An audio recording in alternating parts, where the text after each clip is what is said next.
Chapter 190, I Am a Swordsman. Weibo touched on the topic a bit more, but he was ultimately unwilling to reveal too much. White spaces had to be left in works of calligraphy and painting one, and a similar principle also applied when it came to conversing with others. An elegant white robe rose into the sky and gracefully flew away in the sea of clouds and wisps of mountain wind. After leaving Downtrodden Mountain, Weibo slowed down and casually grabbed a nearby cloud. As if he were making a snowball, he continually kneaded the cloud and increased his force as he did so. After forcefully compacting the cloud, Weibo ended up with a white ball that was as large as a pebble in his hand. As he hovered in the sky, he located one of the river sources of the small town's Dragon Whisker River. He lightly tossed the white ball toward the stream in the mountain, and after it landed, it wasn't long before an azure fish swam over and gobbled it up. The azure fish then swam downstream following the flow of the current, exiting the mountain, passing the Azure Cow Ridge, the Stone Arch Bridge, the blacksmith shop, and eventually entering a tumultuous stream of water at the intersection between the Dragon Whisker River and the Iron Talisman River, and plummeting down the waterfall. The river roared forward, and time continued to flow. On the bank of the Iron Talisman River, where no one else was present, the river goddess named Yang Hua was sitting on the trunk of the old willow tree that extended over the river. Her eyes were shut as she rested her mind, yet the river goddess, whose beauty was concealed by face armor, suddenly opened her eyes at this moment. With a wave of her hand, a lively azure fish immediately appeared in her palm. She used a finger to slice open its belly, uncovering the white ball that was filled with spiritual energy. She then lightly ran her thumb over the incision on the fish's belly, sewing the wound of the messenger fish back together. The azure fish slipped through her hand and into the water, and it appeared as lively and joyful as could be. It was as if its scales were even more colorful than before. Yang Hua looked down at the white ball in her hand. Wisps of cloud root aura hovered inside this white ball, and this made the white ball as precious as could be. This was something extremely beneficial to river deities. Of course, river deities and mountain deities all had their own kinds of delicacies. For example, water essence and cloud roots were both formed by the condensation of intangible mountain and water aura into something tangible. Impurities were separated, and only the essence was kept, and the value of these things to deities was similar to the value of dragon-slaying platforms to divine weapons, and the value of snake gall pebbles to flood dragons and their ilk. Indeed, these were all things of great significance. Yang Hua looked up, and she could vaguely see a man in white robes standing atop a mountain amid the clouds and mists. There was a golden earring on one of his ears.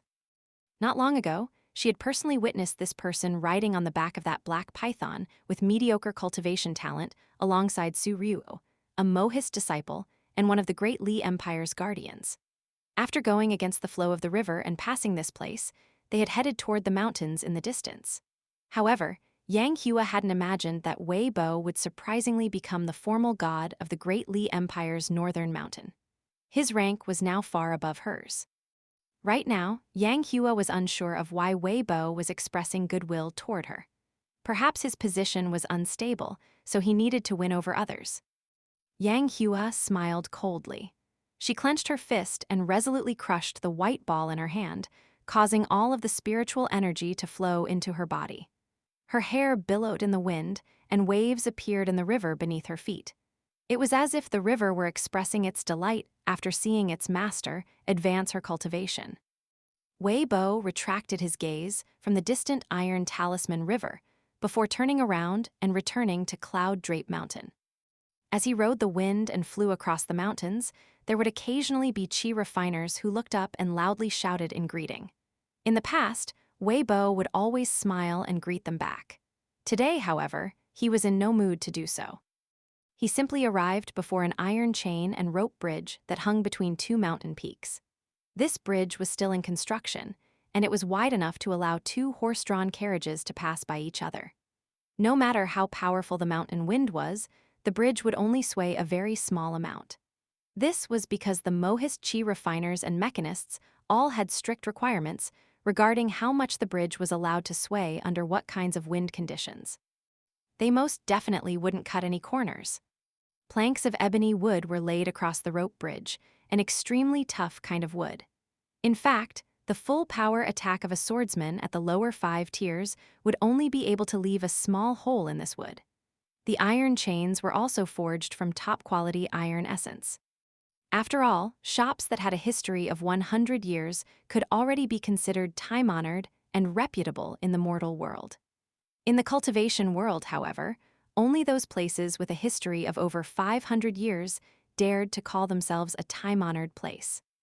As the white-robed mountain god walked across the planks of ebony wood, the stark contrast between the two made one want to sigh with emotion and remark, "Ah, what a tall and majestic mountain." Weibo stopped and placed a hand on the bridge railing. He looked up and gazed into the distance. He knew that at least half of the reason why he was able to become the formal god of the Great Li Empire's northern mountain was that man with the bamboo hat and bamboo saber. It was because the Great Li Empire had discovered that it was only after his encounter with that man that he had mysteriously shattered the restrictions placed on him. Initially reduced to a pitiable mountain lord, he had returned to his original position as the mountain god of Gotable Mountain. All of this was thanks to that strike from the bamboo sword. In fact, even Weibo had only come to understand this a long time after the fact. As time went on, Weibo gradually started to realize the remarkable nature of his godly body. Could a small bowl hold an entire vat's worth of water? Of course it couldn't. This was the case even though he had once been the formal god of Divine Water Nation's Northern Mountain, a high-ranking formal god who could accept an appreciable amount of incense and offerings. It was just that an immortal had used a paramount mystical ability to place a restriction on him afterward. However, to accept all of the incense and spiritual energy in the Great Li Empire's northern mountain regions, when leaving Gotable Mountain, Weibo had felt like this would be an impossible task. Attempting to accept all of the incense and spiritual energy would be a severe overestimation of his own abilities. Perhaps it wouldn't be as severe as an earthworm trying to shake a tree, but it would definitely be as bad as an infant trying to swing a hammer to forge iron. If he attempted this, he would definitely end up damaging his body and ruining his fundamental vitality. Now, however, Weibo could masterfully govern and control the 30-odd mountains in his area. This was the reason why he was willing to show the greatest goodwill to Chen Ping'an and bring him around the mountains, essentially telling everyone that this young boy was under his protection. Firstly, Chen Ping'an wasn't unlikable. Secondly, he needed to repay Arliang. Thirdly, it was possible that Arliang would one day return to this world again. The third reason was naturally the most important. If Arliang did indeed return to this world one day, Weibo was extremely afraid that the man would be displeased at his performance. If that were the case, then since the strike from the bamboo sword at Gotable Mountain had allowed his cultivation base to rise explosively, the next strike from the bamboo sword at Cloud Drape Mountain could perhaps crush him back to his original state. If he were still the Weibo at Gotable Mountain, then perhaps he could treat this with much less importance. Now, however, he couldn't bring himself to do so. This was because of the young girl cultivating in the Great Li Empire's Palace of Eternal Spring. Weibo turned around to gaze toward the south, the distant south of the Great Li Empire. He squinted his eyes and softly murmured, "You definitely have to live a good life, and don't fall for scholars anymore. Scholars are the worst when it comes to failing those hopelessly in love with them." Sitting outside the bamboo building in Downtrodden Mountain, the little boy in azure wanted to eat an ordinary snake gall pebble to settle his nerves after listening to Weibo's story about that incredible battle at the border between the two worlds.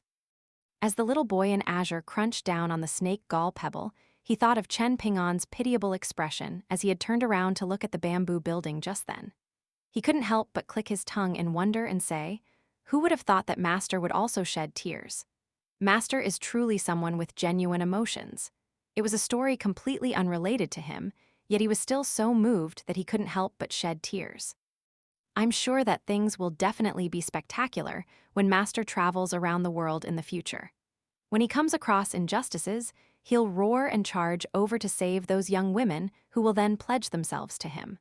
With a shake, Master will then become someone extremely experienced in relationships. In the little boy's mind, Chen Ping'an's future travels around the world would definitely be filled with beautiful and charming women. He became happier and happier as he thought about this, and he felt like it would be incredibly interesting when someday a female cultivator threw herself into the arms of this stubborn and boring young boy. Meanwhile, the little girl in pink was still feeling a sense of shock and awe from Wei Bo's story. Her expression was complicated, and there was bubbling unease in her mind. She turned to the little boy in azure and asked in a quiet voice, "The demon tribe in that world is so cruel and violent, so how are the mortals and immortals in the majestic world able to maintain peace with each other? Why don't the cultivators suppress and massacre us?" The little boy in azure thought for a moment before casually replying, "Perhaps they view us as nothing more than dog shit on the side of the street. Even stepping on us will be an act of soiling their shoes." The little girl in pink only half believed this answer. However, she couldn't think of any other explanation for this, so she could only bury this sense of concern and unease in her mind for the moment. Wei Bo had already left, and Chen Ping'an was in no hurry to get up and return to the bamboo building either. He quietly sat on the small bamboo chair by himself. The mountain wind of early spring was still biting cold, and it caused the sideburns of the young boy to freely billow in the air. Before leaving, Wei Bo had smiled and said, "It's rumored that Arliang is looking for a sword that's worthy of his strength." Chen Ping'an clearly remembered his encounter with that person on the bank of the Iron Talisman River. Holding his bamboo hat in one hand and lightly slapping his bamboo saber with the other, he had bragged, "I've yet to find a sword that's worthy of me, one that I can use to humiliate all of the saber-wielding cultivators in the world." Wei Bo continued, "Some people say that he's a swordsman at the peak stage of the 13th tier, and during his battle with the great demons back then, the sword in his hand hadn't been one of the best. However, he had already become accustomed to it, so he hadn't been willing to switch to another sword. After that sword shattered, he naturally needed to look for a better sword." Imagine this. What if Arliang manages to find a sword that he's satisfied with? In fact, what if he manages to find a sword that can elevate his combat power? Just one such sword is enough, and just elevating his combat power by a single tier is enough. At that time, he'll possess combat power at the peak stage of the 14th tier. As a sword cultivator, perhaps he'll even be able to battle against the founders of the three teachings at that time. Perhaps he can battle against the Tao ancestor, Buddha, and the paramount sage. This is simply unimaginable. After obtaining such a sword, just how incredible will Arliang become? Wei Bo left after saying this. His face was filled with anticipation and reverence, and it was as if he were a small hill gazing up at a majestic mountain. After entering the scholarly sage's picture scroll, Chen Ping'an had once unleashed a single sword strike. Only at this moment did Chen Ping'an understand what Arliang had given up. Walking down the mountain with Arliang that rainy night, the man wearing the bamboo hat had said this to the young boy. "You know, you've taken something that I thought was as good as mine. If you don't become powerful enough to carve out at least 2 or 3 characters at that place someday, I'm going to beat the crap out of you." Back then, Chen Ping'an hadn't understood the significance of these words that Arliang had said in such a casual manner. This was because the man wearing the bamboo hat had appeared as calm and composed as could be as he had uttered these words. As a result, the young boy had been completely oblivious to the true weight of his decision. At that time, Chen Ping'an had been absolutely clueless regarding just how powerful and impressive that sword was. He hadn't been aware of Arliang's true power either. If Chen Ping'an had become aware of these things before parting ways with Arliang, he would have definitely asked Big Sister Immortal, who was the manifestation of the sword spirit, whether she could follow another master. That man was called Arliang, and he was a swordsman and a very good person. Arliang hadn't said anything, so the young boy hadn't known anything. Arliang bade farewell, and the young boy finally learned the truth. Just how foolish is Yang? What right does he have to scold me as a foolishly kind person? Chen Ping'an was lost in thought for a long time. Afterward, he stood up and walked back to the bamboo building. Upon seeing this, the little boy in azure asked in a quiet voice, "Master, are you okay? Were you frightened by Wei Bo's story? There's genuinely no need to be afraid of those things. Stalactite Mountain, Sword Chi Great Wall, Arliang, Great Demon Sword Immortals. These things couldn't be any further away from us. We don't need to worry about them even if the heavens collapse. Confucian sages are more than just talk. Their combat power is also fairly impressive. In any case, that sword immortal with a strange name has got nothing to do with us regardless of how powerful he is. This kind of person definitely has 3 heads and 6 arms, and they're definitely fierce and unrestrained and willing to kill everyone standing in their way, no matter if they're gods or immortals. In fact, I'd choose not to meet such a person even if I had the opportunity to. They're far too terrifying. Just a single sneeze from them might reduce me to nothing more than a rack of bones. Chen Ping'an patted the head of the rambling little boy and chuckled. I'm fine. He walked to the 2nd floor of the bamboo building and grabbed his locust wood sword before making his way to the corridor under the eaves. He raised the locust wood sword high above his head toward the sky and spoke 2 sentences in his mind. I'm a swordsman. It's a deal. 1. This refers to Chinese calligraphy and traditional painting, where it is often the case that large white spaces will be purposely left. This is an artistic choice with historical roots.